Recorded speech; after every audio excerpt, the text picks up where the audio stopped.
Le Cameroun vit actuellement une de ses plus sévères épidémies de choléra depuis des décennies. Elle s'est déclarée en mai 2010 et elle sévit plus particulièrement dans la région de l'extrême nord.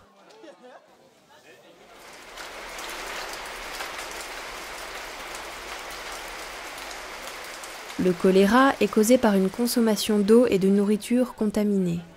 Il se répand souvent en raison d'un assainissement et d'une hygiène insuffisante.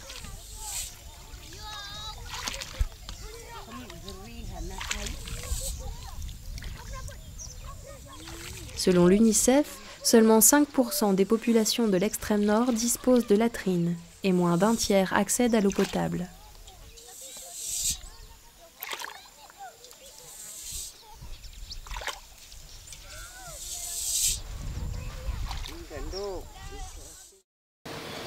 Bon, la raison que je peux donner pour le choléra dans mon aire de santé de Douala, c'est qu'il y a d'abord le problème hydrique, le problème de l'eau potable, le problème de manque d'hygiène et de règles d'hygiène.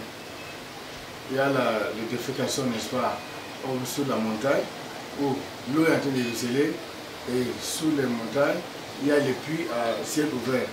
Vous voyez, quand il pleut, il y a ruissellement et l'eau qui est en bas est contaminée.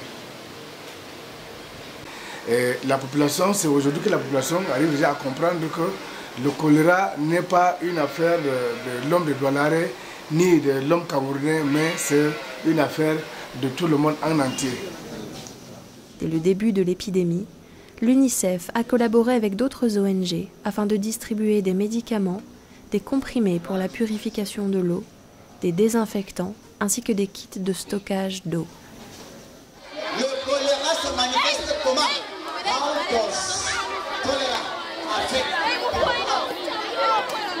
Vous citez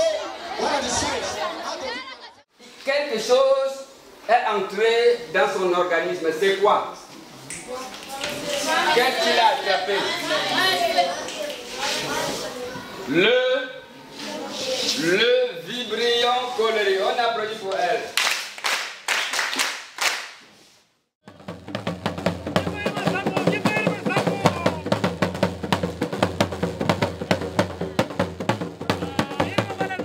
Aujourd'hui, le défi pour l'UNICEF est d'apprendre aux gens à reconnaître les symptômes du choléra, à le prévenir et à le traiter.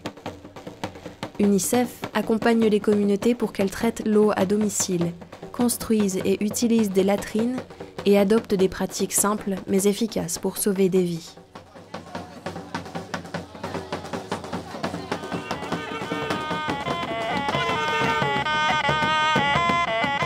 Plus de 80% des maladies diarrhéiques pourraient être éliminées avec un meilleur accès à l'eau et une meilleure hygiène.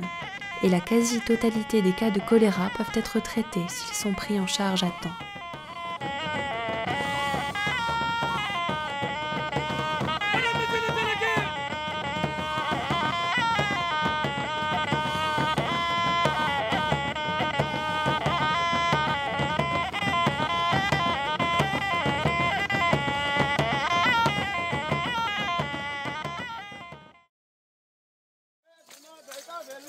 Come on.